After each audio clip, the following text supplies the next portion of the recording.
and welcome to the Bhagavatam. Today, we're going to talk about another very interesting topic. I want to ask you, do you sometimes feel frustrated with the idiotic let's start this again.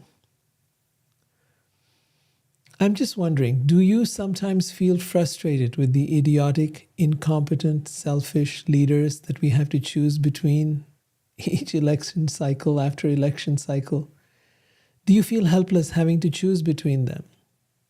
Unfortunately, we are stuck between a rock and a hard place. On one hand, there are tyrants and dictators ruling their countries. And on the other hand, we have popular movie or TV stars or even ridiculous bureaucrats. For thousands of years, this earth had saintly kings like Rama and Krishna. But then there were times when the earth was ruled by despots and ungodly kings. People suffered. They were unable to support their families. They were unable to protect their families and loved ones. They were unable to live in peace and harmony. Even in the course of our short lives, we've seen times like that. We've seen desperate times, and some parts of the world are seeing those even now. At times like these, the Supreme Being, or God, descends to annihilate the miscreants and reestablish the principles of Dharma. That's what he says in the Bhagavad Gita. Dharma is not religion. God doesn't care about our religion or beliefs. He cares how we live. Right? How does it matter what somebody believes, what somebody, It matters how they treat each other. Do we live in harmony with each other, with the animals, with the earth? Or are we exploiting the earth, depleting its resources, butchering the animals, and hurting each other? Dharma is about that which supports or sustains life, that which promotes well-being, health, peace of mind, and love for all creatures, not just the humans. Ultimately, Dharma helps us overcome the forces that mess us up. What are those forces? They can be brought down to three things: desire, anger, and greed. Dharma is therefore about self-realization, realizing that we are not this body, that we are not this mind or the ego. We are souls who have incarnated to realize who we are. Unique, spiritual beings, infinitesimal sparks of the divine, filled with endless possibilities and capabilities. You may ask, why is there killing or war required in so many of the incarnations of Bhagavan Vishnu? If you've been following along with this podcast, with these videos, these live streams, you may wonder why it was, in the case of Ram, in the case of so many of the others incarnations, there have been killings, there have been war. And that's a great question. The reason is that terrorists don't understand love. They don't spread love, they spread terror and fear and misery. They may pretend to be saving people in the name of religion, economics, or even politics, but these are all excuses. Ultimately, they want power, control, and domination. Strong leaders are needed to stop the vicious acts of such people, just as when in recent memory, Hitler and Mussolini were defeated. But not through love. It was done through war. Al-Qaeda was defeated by war. So also when humans fail to wipe out the dictators and terrorists amongst us, then at times God descends as an avatar to help us. It's important to understand that the God who created us didn't abandon us here. He sent us here to know ourselves and Him, to learn the ways of divine love and surrender. You could compare this place to a boot camp or university where you go for training. But while we're here, when things get out of hand, He intervenes.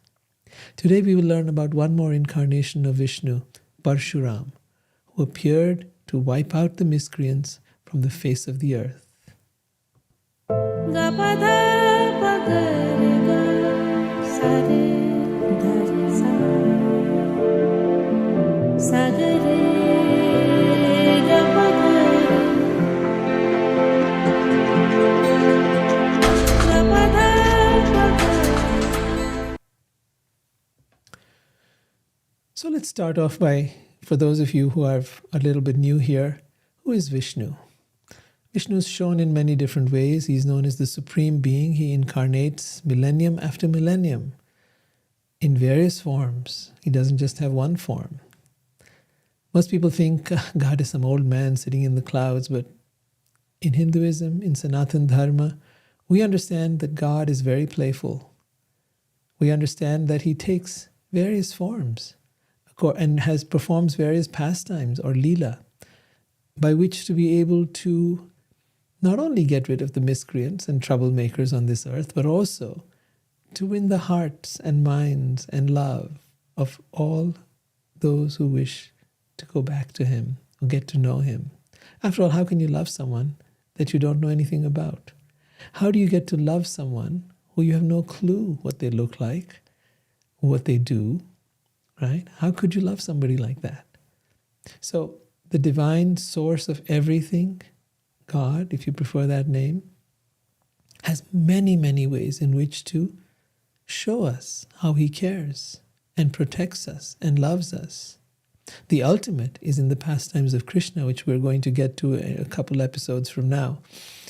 But till then, we're learning about the ways in which he protects us and is there for us, wanting to establish the principles of Dharma.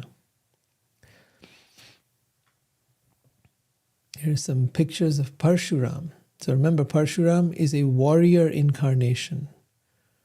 A warrior incarnation of Vishnu. Coming at a time when things were very chaotic. Coming at a time where people needed help. So he comes as a warrior.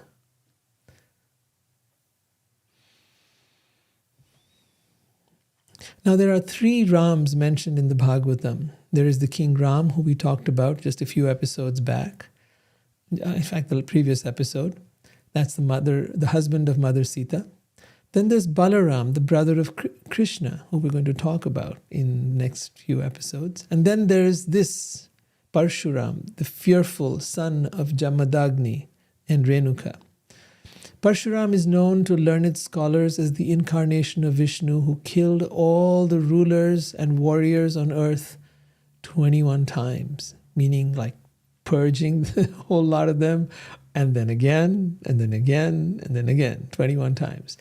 When a royal dynasty became excessively proud, irreligious, and against Dharma, Dharma again being the path of God, the path which, not just because of some book or some belief system, but that which brings harmony to the earth, where we live in harmony with all creatures here, with the planet itself, where we live in harmony with each other.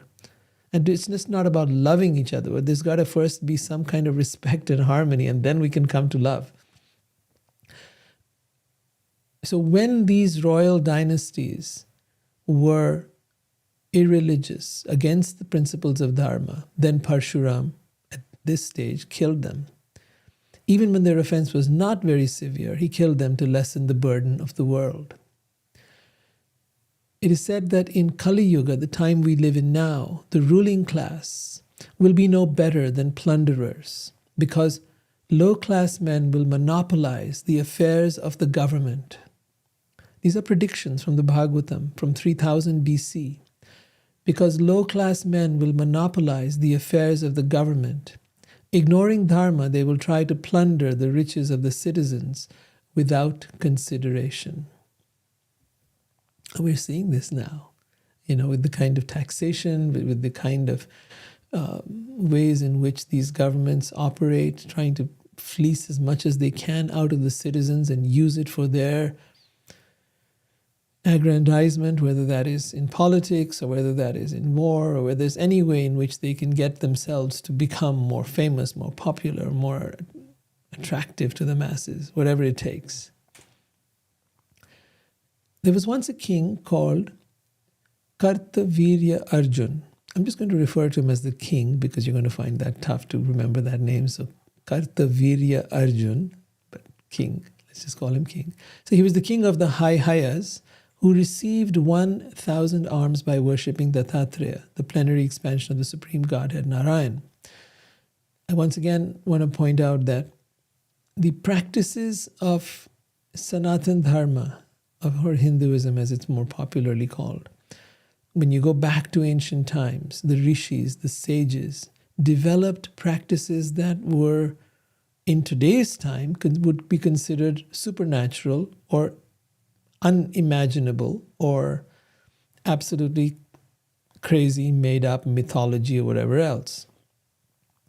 I want to point out that everything we do today, from our cars to our cell phones and our laptops and even the way we're communicating here now, would be considered by people even 100 years ago to be the work of science fiction, would be considered to be impossible, inconceivable. And yet here we are doing what we're doing. So it's important to understand that technologies develop in different directions. We've been developing the technologies of matter, using how to manipulate material objects and how to get them to do things that were not considered impossible at some time. In those days, in the Vedic era, they were developing human potential. They were working on how, through meditation and various other practices, one could develop abilities and talents, whether it's in the art of war, or whether it's in the abilities of mind, or it's in the abilities in the process of medicine. In whatever aspect of life, how can we better ourselves and how can we better our capabilities? Today we've forgotten all that. We've forgotten that even that's important. We're so caught up in developing machines that we've forgotten that the ultimate machine is right here in front of us. And this needs to be developed. And we've gotten so busy with the stuff that is outside of this. And therefore, this human being is very underdeveloped. And we think that's just the norm. That's how it's supposed to be. But the Vedas say very clearly that no, that's not how it's supposed to be. We are capable of far more than we imagine, far more than we've been doing. And we can develop that potential. So this king, King Kartavirya Arjun, the king, once while enjoying in the waters of the river Narmada, surrounded by beautiful women, this puffed up king stopped the flow of water with his arms and made it flow in the opposite direction. The 10-headed Ravan, who had his camp on the river, found himself inundated with water. Ravan could not tolerate the king's power and insulted him in the presence of the women. The king then easily arrested Ravan. Remember the Ravan of Ram, when we talked about that last few episodes? He arrested that powerful Ravan and put him in custody, just as one captures a monkey. And after some time, he released him neglectfully. This is given as an example to show us the kind of powerful person this king was. In another instance, Kartavirya Arjun, while out hunting, came across the hermitage of sage Jamadagni in the forest. Now, in today's time, we don't have sages like this.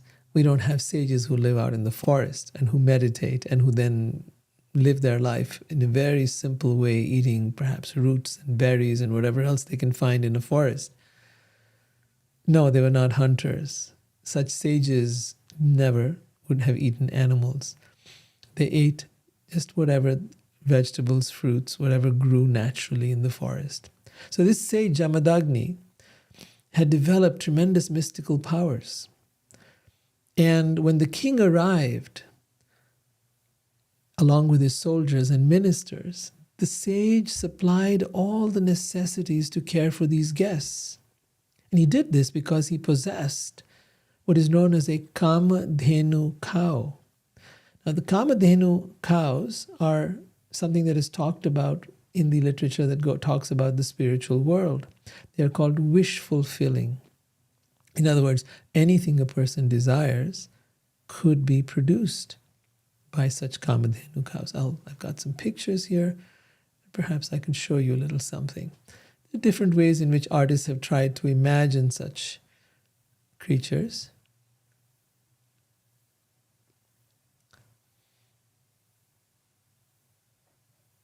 Right, so it's in Srila Prabhupada in the Bhagavatam writes, the Brahma Samhita informs us that the spiritual world, and especially the planet Goloka, so there are planets within the spiritual world. In the planet called Goloka, Vrindavan, where Krishna lives, it is full of Surabhi cows, Surabhir Abhipalayantam. The Surabhi cow is also called Kamadhenu. Now, although Jamadagni, this great sage, possessed only one Kamadhenu, he was able to get from it everything desirable. So therefore he took care of the king and all his soldiers and everything else. The king then thought that the sage was more powerful and wealthy than himself because of possessing a jewel in the form of this cow. So now, he could have been diplomatic and could have asked the king for his cow, rather the sage for his cow, but no, the king was thought he could take whatever he wanted. You know, sometimes in arrogance, people think, oh, I'm so powerful, I'm so great, I'm so rich, I can take whatever I want. I can do whatever I want. I have no one can stop me. What is this silly sage, this guy with matted hair and locks? What is he going to do to me, right? He has nothing. Come on. So he stole the cow, he and his men, and brought her along with her calf to Mahishmati, the king's capital.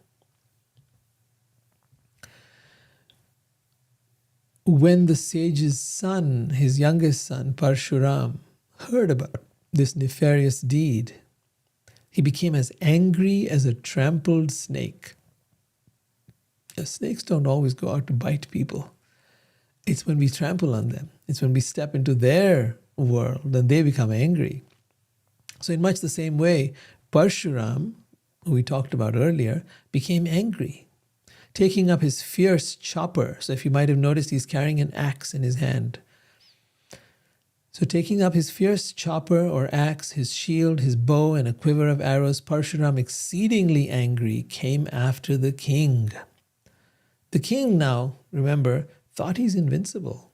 He had been able to defeat even Ravan. He had nothing, no one that could stop him. He was so incredibly powerful. This is what happens to people when they become arrogant. They think they're the greatest. They think they're the best. They think no one is better than them. I can do whatever I want. So the king, fearing Parashurama, in the beginning, he was afraid of him a bit. He'd heard about his reputation. He'd heard about Parashurama going out and killing all these other kings that were troublemakers. So he sent out 17 akshahinis of soldiers. So that means 17 brigades or I don't know what term to use, but huge, like blocks of his soldiers to go and stop Parashurama. But Parashurama worked with the speed of the mind and the wind, slicing his enemies with his axe. Wherever he went, the enemies fell, their legs, arms, and shoulders being severed, their chariot drivers killed, and their carriers, elephants, horses, all annihilated, muddying the ground with their blood. Seeing these reverses, the king, infuriated, rushed into the battlefield. He says, oh yeah, these can kill my soldiers, but oh no, he can't kill me. I am beyond all of that. I will show him, I will teach him a lesson. So here are some pictures of Parashurama and his father, Janmadagni.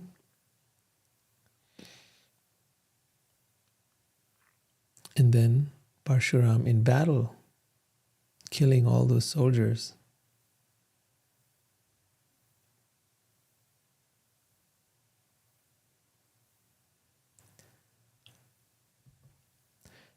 The king, with his 1,000 arms, simultaneously fixed arrows on 500 bows to kill Parashurama. But Parashurama, the best of fighters, with one bow, released enough arrows to immediately cut to pieces all the arrows and bows in the hands of the king. Parashurama with his axe then cut off the king's arms, just as one lops off the heads of a serpent. He then cut off his head. When the king's sons saw this, they fled. Parshuram, then having killed the enemy, released the Kamadhenu cow, which had undergone great suffering, and brought it and its calf back to his father, Jamadagni. His father, Jamadagni, however, chastised him for the sin of unnecessarily killing a great king, who is supposed to be the embodiment of all the devas, of all the demigods. The king is supposed to, in fact, represent God on earth. Represent, not be. Killing a king who is an emperor is more sinful than killing a Brahmin or a priest. That's what his father said. So his father said, you've done something really wrong. And he asked him, he says, my dear son, we are Brahmins, we are priests, and we have become worshipable for the people in general because of our quality of forgiveness. It is because of this quality that Brahma, the supreme spiritual master of this universe, achieved his post. Who is Brahma? Brahma is known in the Sanatana Dharma, in Hinduism, as being the creator of the universe. God doesn't personally create the universe. I know in some scriptures, like in the Bible, it says God created the universe. Fair enough. We have different version of it. That God delegates this responsibility and doesn't personally deal with it. So Brahma attained his post simply by cultivating the quality of forgiveness. And talking of the Bible, I think it's really relevant here to bring up how Christ emphasized that, the quality of forgiveness.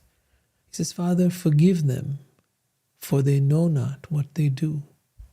It's an important piece. I think most people miss that. We hold on to grudges. We hold on to our anger. We hold on to our hurt. We hold on to what people said and did and don't realize that, the key message is forgive them, for they know not what they do. Why do people not know what they do? What overcomes them? What overcomes all of us when we're angry? That we say and do things that we regret later on. Have you ever wondered about that? What overcomes us? Is it some monster? Is it some devil? Is it some, thing that possesses us? Or is it the very nature of anger itself? It could be both. It could be either. I don't know. But I do know this, that we can overcome our anger. How do you do that? It's an important thing to understand. Forgiveness is not the first step. Forgiveness is the last step. See, I've seen some people, they're really angry, and then you tell them to forgive. They say, I don't want to forgive. I'm not going to forgive. don't tell me to forgive. I'm not going to do it. And that's because it's really hard to do when you're angry. The first step, really, before you can even get to forgiveness, you must realize forgiveness is the last step. It is the final step. But before you can get to forgiveness, you need to be able to distance yourself and watch your mind creating this storm within you, accumulating data. You said this and you did that, and this means this and that means that, and trying to put this whole thing together and weaving this web. And if you can watch it doing that, and you say, oh, that's interesting. So you think this and you think that, huh? Talk to your mind like it's another person. And you'll find suddenly you've separated yourself. You, the soul, are not your mind. And nor is it supposed to be controlling you. Nor is it supposed to be dictating to you what is true and what is false. We're here to tell our mind, wait a minute, buddy. That's not true. Or maybe you're not even in a position to do that right there. You're just so entangled and mired in its web of stories that it's making up. Better to take a few deep breaths and just step back from the situation. Better to take some time out and go to a place of silence where you can reflect and you can look at your mind and look at the stories it's making up. Because I promise you this, more than 90%, maybe 95%, maybe 98% of what the mind tells you is false. Assumptions, interpretations, they are not necessarily based on reality. When people sit down and actually speak heart to heart, they find out the other person meant something entirely different than what they assumed. They find out that the other person wasn't necessarily trying to harm them or hurt them. They just had a different idea of how things should be, of how things are, or should or should not be, whatever. It's usually a should and should not. That's behind most of our actions. So, based on that, they said and did what they did. They weren't necessarily trying to hurt us. Of course, there are people who are trying to hurt us. There's no doubt about that. And there are people who are vicious, and there are people who are mean, and there are people who are nasty, and they do that with great tenacity. But most people aren't. And many of our loved ones aren't. And yet we can get very, very angry with them. So if you can become an observer of your thoughts and of your mind, you'll be able to break that bubble of anger that the mind has been spinning and creating.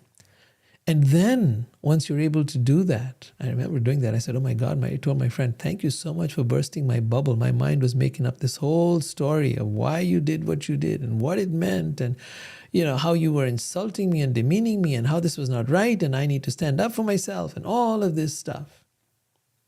But my mind had grabbed hold of me, and it had spun me out of control. And that's why I was so angry. But now I realized it was all a farce. It was all made up. I'm so sorry. Please forgive me. You see? It makes a huge difference when you begin to challenge your mind, when you begin to observe its machinations. So, the sage continues. He says the duty of a Brahmin is to culture or cultivate the quality of forgiveness, which is illuminating like the sun. The Supreme Godhead, Hari, the Supreme Being, is pleased with those who are forgiving. He then recommended that his son, Parashurama, go to the holy places to atone for his great sin. Parashurama, being an obedient son, immediately obeyed the order of his father, saying, let it be so. For 1 complete year, he traveled to holy places and then returned to his father's residence. In India, by the way, there are so many incredible holy places, from the mountains in the Himalayas like Rishikesh and Haridwar, all the way down to places like Banaras and Vrindavan and Mathura and Ayodhya. India is full of such incredibly holy places. And the West has its own holy places as well. They're everywhere. They are points of great energy. There are points of where great souls have lived. And their vibration, their energy is still to be found there. Places where, let's say, Christ was born, or where different events occurred. They're all holy places. And when we go there, that energy is still there, and we can imbibe it. That's why it is worthy of going to such places. Just as it is to go to a place like a temple, or a church, or a mosque, any place where people devoutly worship God. I don't mean worship God at the criticism and expense of all other religions. That's not worshiping God. Because remember, God has no religion. God is not a Muslim. God is not a Christian. God is not a Hindu. God is not Buddhist. God does not follow any religion at all. Those are man-made things. We constructed religion. But God exists outside of the realm of religion. As far as God is concerned, we're all His children. As far as God is concerned, it doesn't matter how you come to Him. The important part is that you love God. That's all that matters. And the path of love is a path of learning that we all are children of God, and to embrace each other and love each other. And if you can't do that, there's no question of being saved and going to heaven or some such thing. Because if you go to heaven the way we are right now, hating on everybody else, we're going to make heaven into hell. There's no question of it. So it's important that we learn to not only love God, but also to love not only the people of our own religion, but to love all people, even the ones we don't like, even the ones we hate, even the ones who irritate us, even the ones who are obnoxious. And of course, there's a whole other class of people that are just terrorists. That's a whole different category. So we're going into that territory right now. All right, so Parshuram traveled around to these holy places, and then finally came back to his father's residence. Meanwhile, something very interesting was going on. Remember the sons of that king? Kartavirya Arjun, that king? They were very unhappy. They had run away when they saw their father being killed by Parshuram. So they waited. When one day after Parshuram returned, when Parshuram left the ashram of his father for the forest, along with his brothers, they saw the father, Janmadagni, sitting by the fire performing a yajna and meditating. So in that time, yajnas were performed by having a fire and then putting offerings into that fire. It was all a process of meditation. It's a way of really focusing your mind. Meditation is about focusing your mind. It's a very simple idea. To meditate means to be focused ultimately on God. You start off by focusing on the things in nature, the things around you, and then you go into mantras, which are the names of God. And then from there you become completely in a state of trance, immersed in God. That was the process. So he was performing a yajna and meditating, and they took this opportunity to kill him. At that point, Renuka, the mother of Parshuram, the wife of the sage Janmadagni, begged for her husband's life, literally begged them. But the sons of the king were so cruel that despite her prayers, they forcibly cut off his head and took it away. She then began striking her own body with her hands and cried loudly, "O Ram, my dear son Ram," she was calling out Parshuram, "where are you? Come back." Although Parshuram and his brothers were a long distance from home, somehow intuitively they heard their mother's loud calling, "O Ram, O my son," and they hastily returned to the ashram. The ashram is a hut, basically, where the sage lived, where they saw their father dead.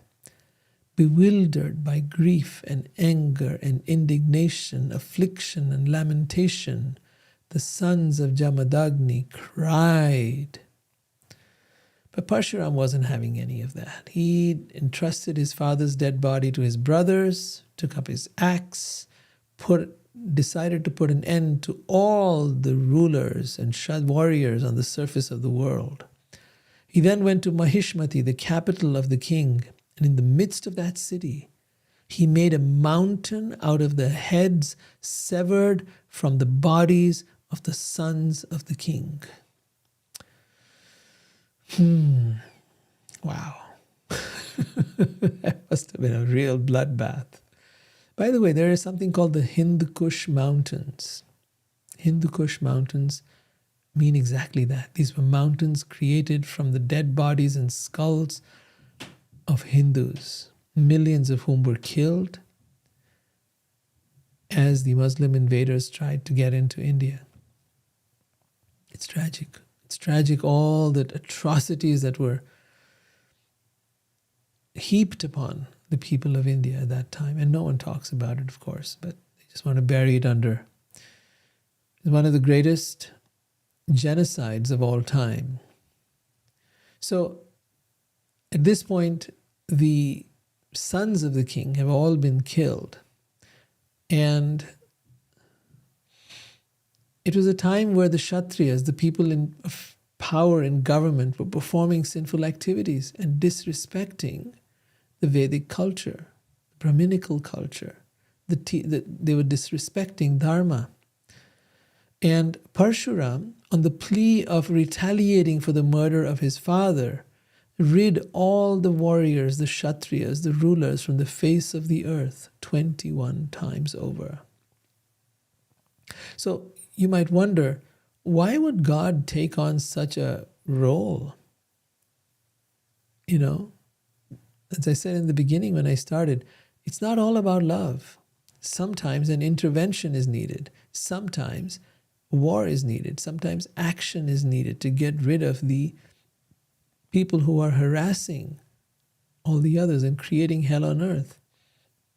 Sometimes dire circumstances and measures require very stringent action. I mean, just imagine if your own father's head has been cut off. Imagine if you've, been put in that same situation where your father, who is a sage, who is sitting doing his own thing in the forest, in his ashram, and these people come along and kill him and cut off his head. You'd be pissed off too, I'm sure. So Parshuram then brought his father's head back to the dead body and placed the whole body and head upon kusha grass. Then by offering sacrifices, he began to worship Vishnu. Vishnu, if I remind you again, is that incarnation of the divine, of God. And by offering sacrifices, he began to worship Vishnu. And after completing the ritualistic sacrificial ceremonies, he took a bath in the river Saraswati. Cleansed of all sins, Parshuram appeared like the sun in a clear, cloudless sky. After all this, Janmadagni, the father of Parshuram, was brought back to life with full remembrance of what had happened. And ultimately, he became one of the 7 sages in the group of 7 stars. In the next Manvantara Parshuram, that is the next age of Brahma, the next day of Brahma, Parshuram, the son of Jamadagni, will be a great propounder of Vedic knowledge. In other words, he will be one of the great sages as well. Parshuram still lives as a priest, as a Brahmin, in the mountains known as Mahindra. Completely satisfied, he's given up all his weapons of a warrior and is always worshipped, adored, and offered prayers for his exalted character and activities by celestial beings. He had descended as an incarnation in the Bhrigu dynasty and released the universe from the burden of undesirable kings by killing them. So it's a question of, the idea of good over evil. It's a question of being able to overcome the atrocities that are happening in the planet. And some things can be overcome through diplomacy. Some things can be overcome through peace measures, and some things can be overcome by just compassion and love. But when it goes out of hand, that's when there needs to be intervention. And we've done it. All of us. We've seen those interventions take place at the time of Hitler, at the time of Mussolini, at the time of Stalin, at the time of the Al-Qaeda. We've seen interventions were necessary. You can't just let it go on. You can't just let people get killed and butchered and raped and murdered. There has to be an end to stuff like that. Only then can there be some hope of peace on earth. Now there's another fascinating story of Parshuram. And this one's a little on the wild side as well. Once Jamadagni's wife, that is Parshuram's father, Jamadagni the sage, his wife, that is the mother of Parshuram, went to the bank of the Ganges to get water. There she saw the king of the Gandharvas. The Gandharvas are celestial beings. They're known for their beauty. They're known for their incredible singing skills. So the king of the Gandharvas was decorated with garlands of lotus flowers, and he was sporting with celestial women known as apsaras. Many of them incredibly beautiful. I mean, this idea that only we have, beautiful beings out here and people from other planets and so on are ugly green monsters is crazy. What says that beings on other planets can't be more beautiful, more interesting, more intelligent, more powerful, have longer lifetimes than we do on Earth? Certainly possible. And the Vedas tell us it's not only possible, but it is so. Anyway, so the Apsaras were the incredibly beautiful celestial women, and here was the king of the Gandharvas, one of the celestial races, sporting with them, enjoying with them in the river. When the wife of Janmadagni, the sage Janmadagni, her name is Renuka, when she saw this lush extravaganza of sensuousness, she felt somewhat inclined towards the handsome king of the Gandharvas. And so she lost track of time watching what they were doing. Later, understanding that the time for offering the sacrifice had passed, so her husband was getting ready for some ceremony, for some practice that he had, and the right time for doing that had passed, Renuka, the wife of the sage, feared a curse from her husband. So when she returned, she simply put the water pot she'd gone to get from the Ganges River the water. And she stood there with folded hands. She knew he's going to be pissed off. He's going to be so angry. The great sage Jamadagni understood the adultery in the mind of his wife. He was very angry and he told his sons, "Kill this sinful woman." It's interesting. He forgot his own message of forgiveness. Earlier he told his son, right, to forgive. Here he was, kill this sinful woman. But the sons did not carry out his order. He then turned to Parashuram to kill his brothers who had disobeyed the order and his mother who had mentally committed adultery. Now I know we all get angry when someone commits adultery, and I know that it is devastating. It breaks our heart. It makes us so upset. And here he was. This is the ultimate upset. Kill them. And there have been so many instances where these are called crimes of passion, where people have killed their partner because, they committed adultery, because they did, the unthinkable. And I remember in the movie Chicago, they talk about it. Like, he deserved it. He deserved it. These women are all in jail and they're singing the song. He deserved it. He deserved to be killed. And they feel righteous and they feel perfectly on. Anyway, here is the great sage Jamadagni with the same feeling.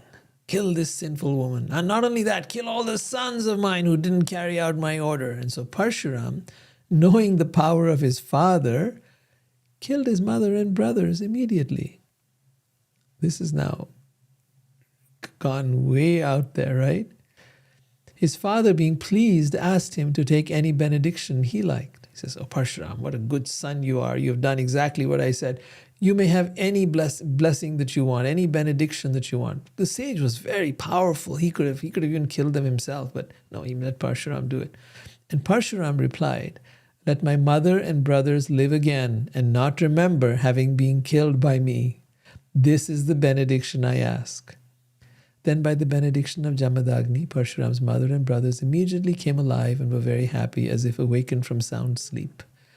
So this is a story that kind of tends to be popular. A lot of people talk about Parashuram in this context, and I thought might as well just throw that in so that you know when people talk of Parashuram. Anyway, Parashuram, just to sum it up, is an incarnation of Vishnu, and he comes for this purpose of annihilating the miscreants on this planet and freeing us from the tyranny of their rule. It's only then can Dharma be established. Only then can there be peace and harmony, and only then can we make progress spiritually. Otherwise, if we're running in fear of our lives, you can't make progress spiritually. You can't be at peace. You can't. It's just almost next to impossible. We can't even do it in the present circumstances with just the wonderful technologies all around us and the hard work that we have to do and all these situations. We're not able to even concentrate now. What to say if we were living in a time where there was terror all around us? Imagine if you were living in the times of Hitler or Stalin, right? And you were being brainwashed by those dictators, or you were being ordered by them to do certain things that you didn't want to do, but you had to do because either that or you get killed. Imagine being in the time where the Muslims invaded India and they had them force them. You either convert or die. There was no other choice. And people were trampled on by elephants and killed in most barbaric ways. It's just horrible what human beings do to each other. Anyways, if any of you have any questions, I'd love to hear your thoughts. And if you're present here on Instagram, or you're present on Facebook or anywhere else, do write down your questions. I'd be happy to answer them. If you're not here for the live stream, feel free to write in the comments on YouTube or Instagram, wherever you are, and I'd be happy to answer any of your questions. So, let's see what you got.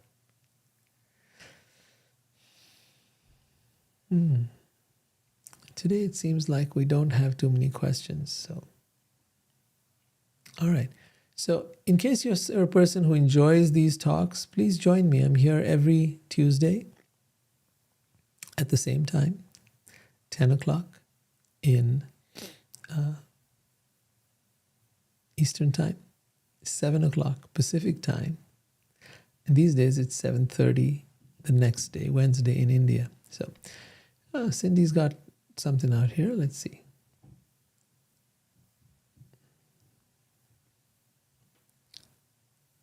Oops. What's going on?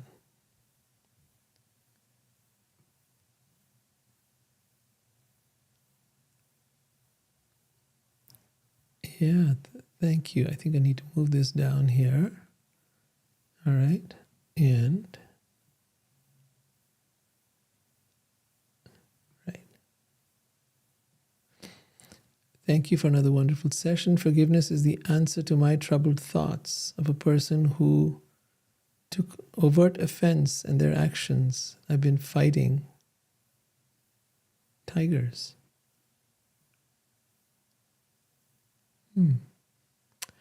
Yeah. I mean, I remember the times where people have offended me, but remember, why do we get offended? You have to really ask yourself this question. Why do we get offended? Why do we get hurt? Why do we get angry? What is really behind it?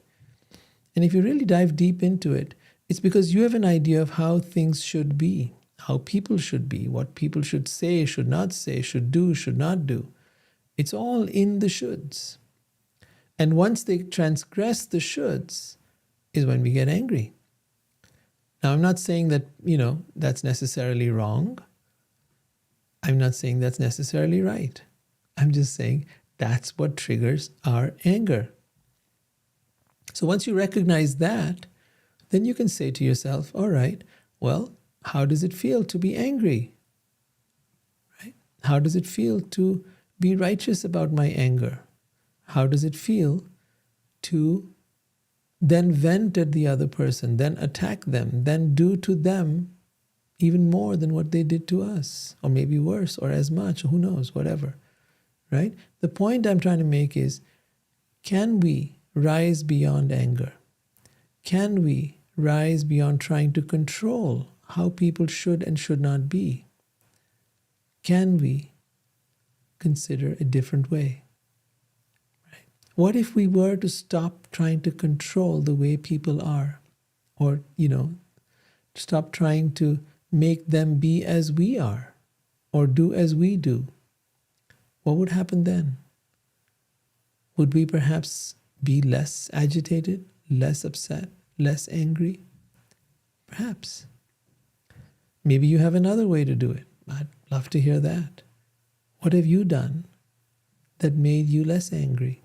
What have you done that made you more peaceful, even in the face of someone doing something that you didn't like? And of course, there are extreme cases, and I'm not really referring to those. I think when there are extreme cases like someone, let's say, violates your body, or violates, in some way hurts your child, or some extreme case like that, well, certainly be angry, please. It's meant for that.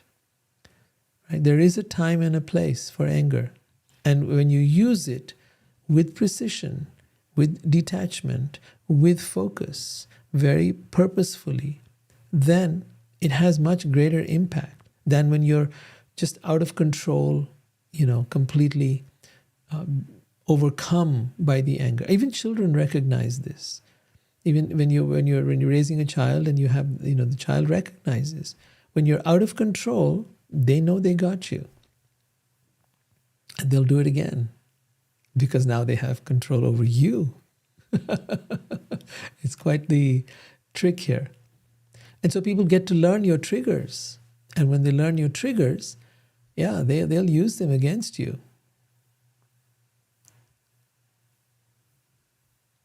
Ooh, I'm not going to get that right here.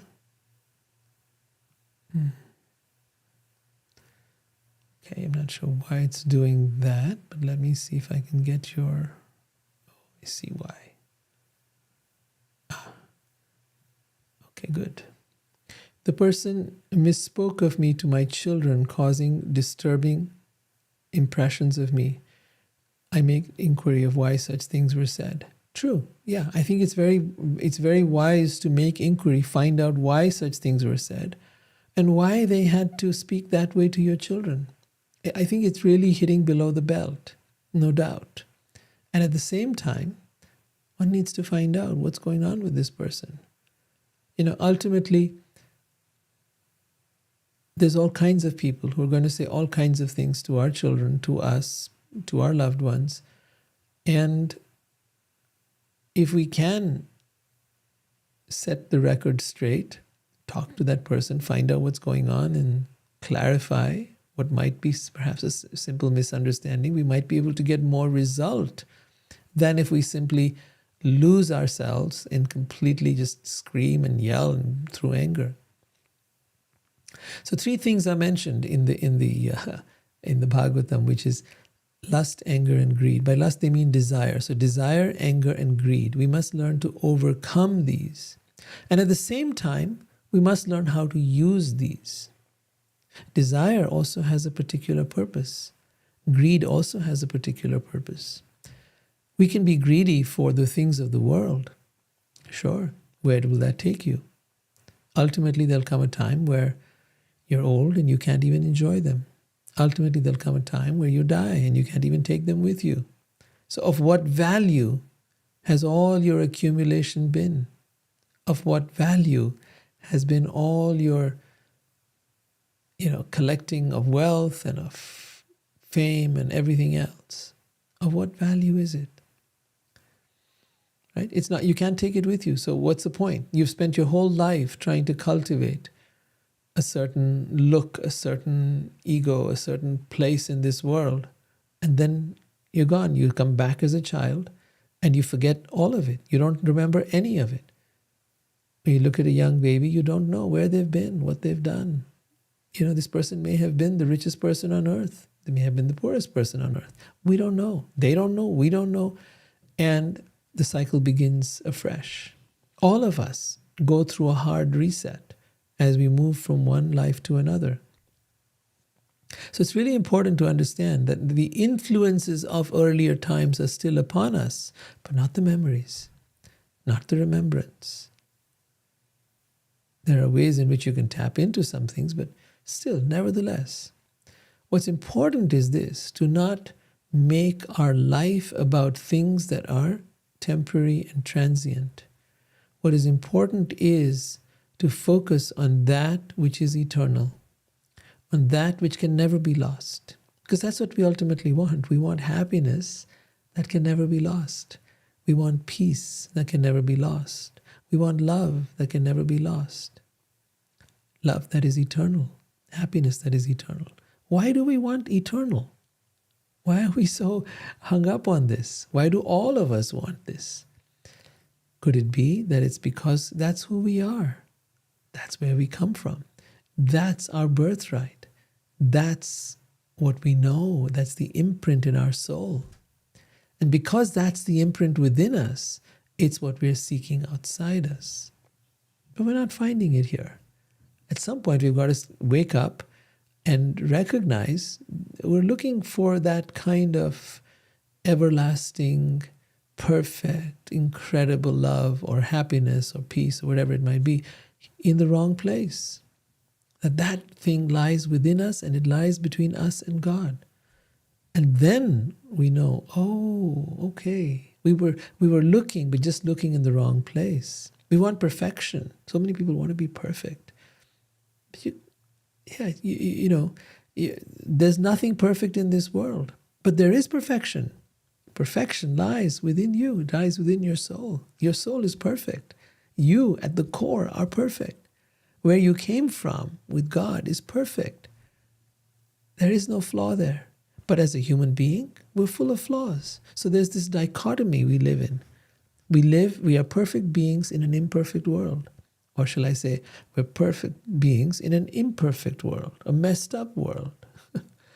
And because it's messed up, we struggle. We struggle all the time to control it, to fix it, to make it perfect, to make it right, to make it good, to make it better. But it never gets better. We're only struggling. It might be a lot easier to just accept the nature of this world, to accept the nature of people, to accept that they're flawed, to accept that we are flawed, to accept that we're all messed up, and then to have compassion for each other.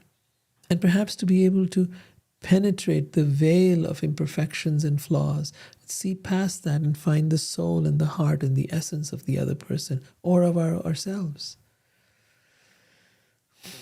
Oh,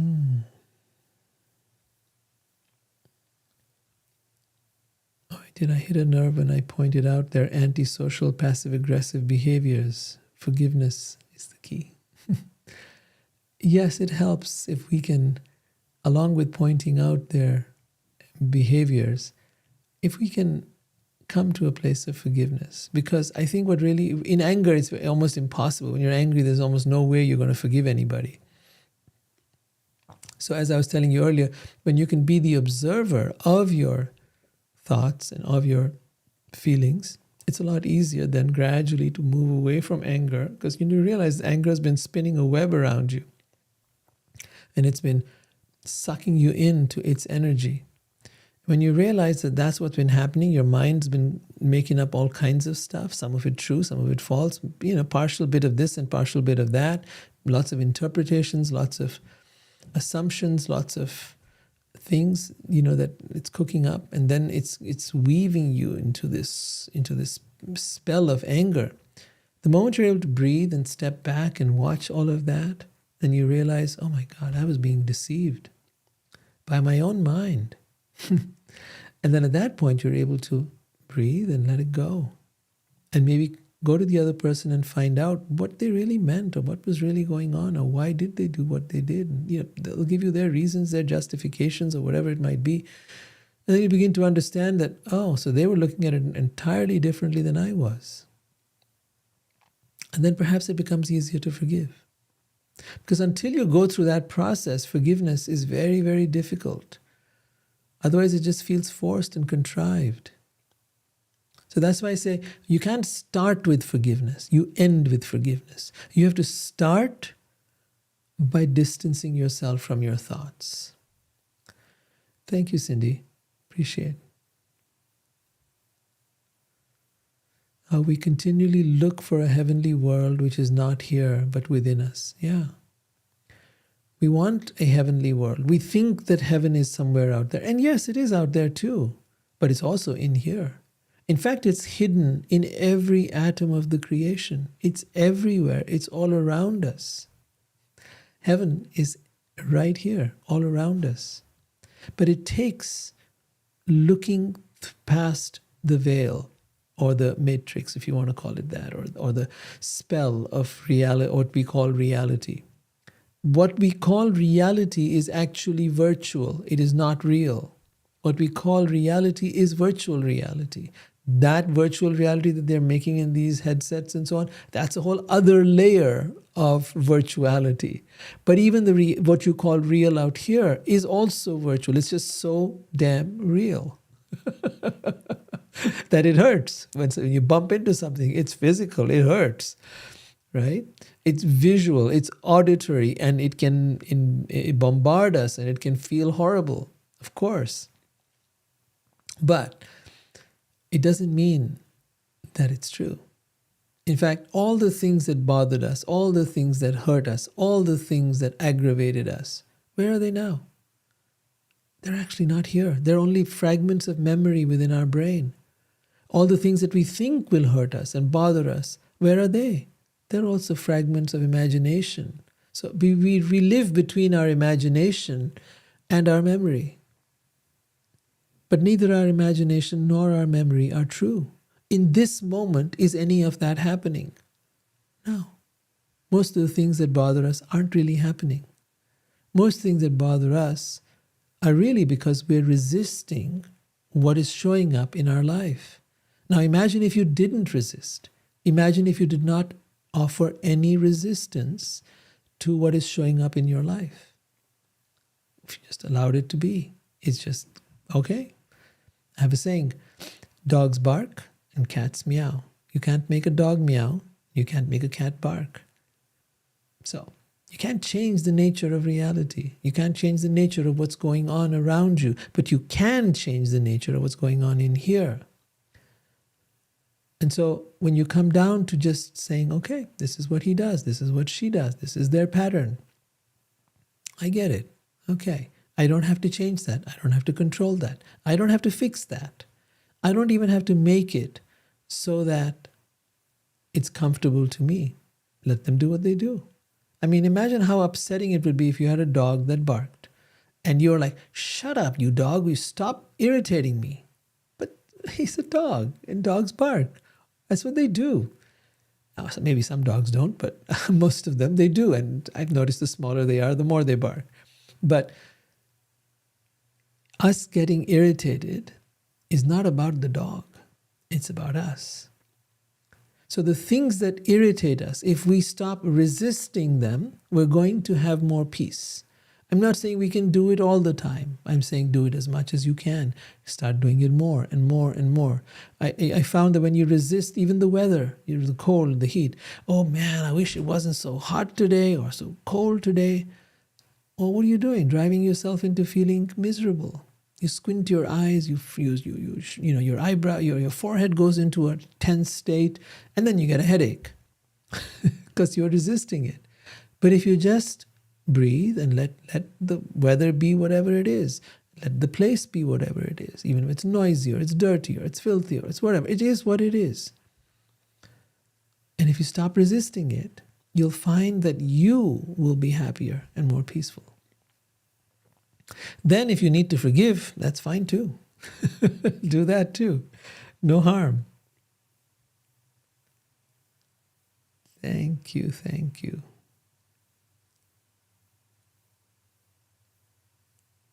Thank you.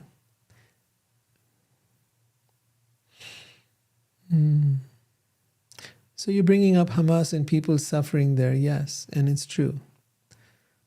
And I think it's important to understand that everything is happening as an action and reaction.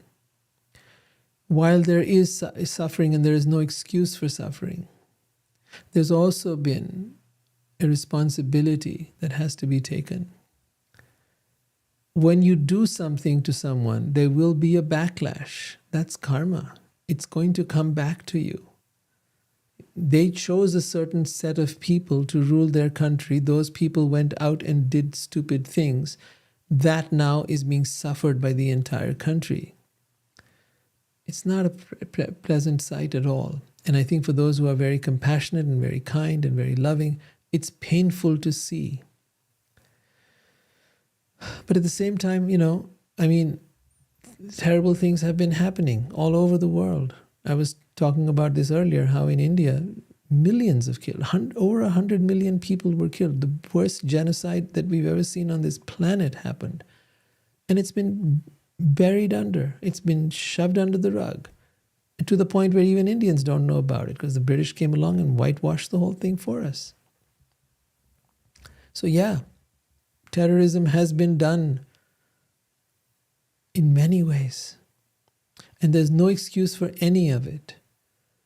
And the compassionate ones amongst us are going to feel it much more than the others. But I'm telling you, karma is something that is there for everyone. Those who hurt others will experience that pain. Whether that is you're hurting an animal or you're hurting a human, whether you're doing anything. If it's coming back to you, know that there is a deeper significance to this. I don't see conflicts like the one that are happening in Israel and Palestine as just a moment in time. I see it in the continuum of what has been happening. And those who've chosen to identify with a particular religion or a particular group of people need to also recognize that they are part of something that has been terrorizing the world, killing millions and millions of innocent people all over the world. And we're not talking about now, I'm talking over the last 1,000 years. Okay? And that karma is going to come back and bite you somewhere, somehow. And if you're part of that group, that'll happen to you. I'm not saying America is free of that either. America's been doing things as well. And someday it will come back, and it has come to bite us, and it will come further. Because there are many people now who hate this country. And it's unfortunate. We had the opportunity to be the peacemaker, but we've also become the war maker. And sometimes that is necessary. but we've done it way more than than is required. So, anyways, thank you all for being here. Appreciate your presence, and I look forward to seeing you next week. I'll be back again Tuesday at the same time. We start at 7 o'clock on Pacific time, 7 p.m., 10 p.m. Eastern time, and these days it'll be 7:30 a.m. on Wednesdays for India. So I look forward to seeing you. Please write your comments in on YouTube or Instagram, wherever you are, and I would love to hear your thoughts. Thank you very much. Hare Krishna. Jai Shri Krishna. See you next week.